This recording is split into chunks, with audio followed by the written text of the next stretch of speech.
Right then, this is my Uno Turbo gearbox converted to cable gear change.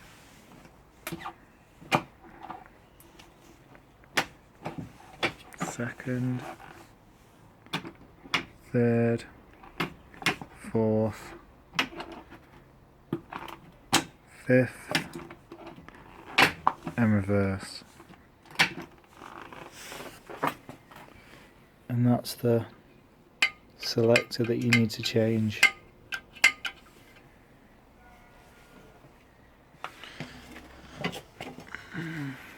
It's just this part,